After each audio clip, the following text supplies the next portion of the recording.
இன்னைக்கு இந்த வீடியோவில் ரொம்பவே அருமையான சுவையில் தக்காளி வச்சு ஒரு சூப்பரான தக்காளி குழம்பு தான் எப்படி செய்யறதுன்னு பார்க்க போகிறோம். இந்த தக்காளி குழம்பு ஒன்று போதும்.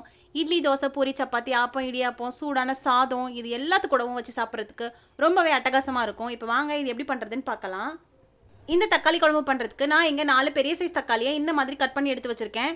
தக்காளி நல்லா பழுத்த தக்காளியை பார்த்து எடுத்துக்கோங்க. அப்போ தான் குழம்பு ரொம்பவே டேஸ்டியாக இருக்கும். கூடவே ஒரு 20-25 சின்ன வெங்காயத்தை இந்த மாதிரி கட் பண்ணி எடுத்து வச்சுருக்கேன்.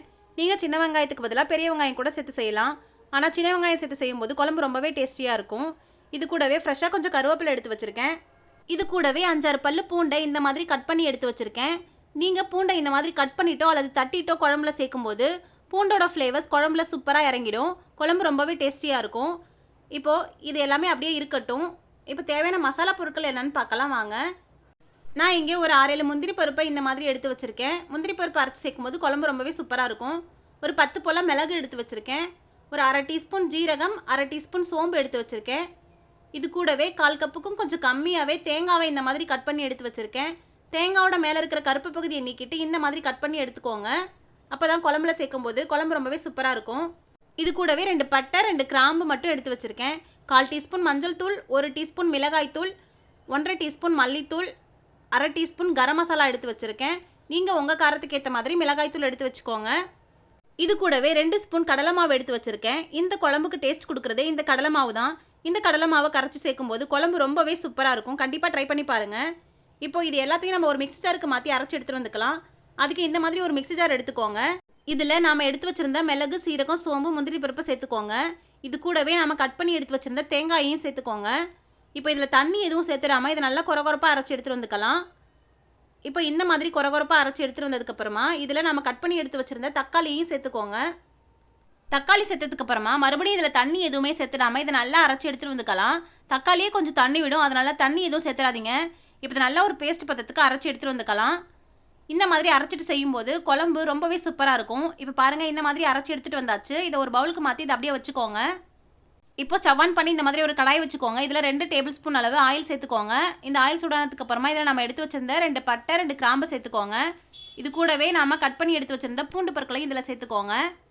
இப்போ இந்த பூண்டு கொஞ்சம் நிறம் மாறி வர அளவுக்கு இதை நல்லா வதக்கி விட்டுக்கோங்க. ஸ்டவ்வை மீடியம் ஃப்ளேம்லேயே வச்சு இதை நல்லா வதக்கி விட்டுக்கோங்க. இந்த பூண்டு கொஞ்சம் நிறம் மாறி வரட்டும். அதுக்கப்புறமா நாம் எடுத்து வச்சிருந்த வெங்காயத்தை இதில் சேர்த்துக்கலாம். இப்போ பாருங்கள், இந்த அளவுக்கு நல்லா வதங்கி வந்துருச்சு.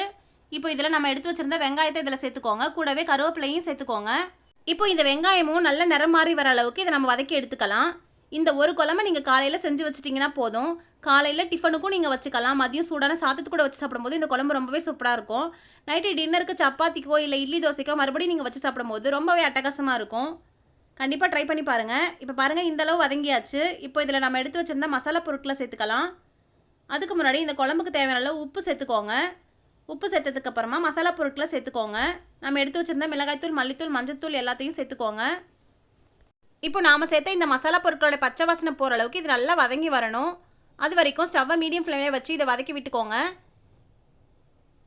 இப்போ பாருங்கள், இந்த மாதிரி வதங்கி வந்ததுக்கப்புறமா இதில் நம்ம அரைச்சி வச்சுருந்த தக்காளி பேஸ்ட்டை சேர்த்துக்கோங்க.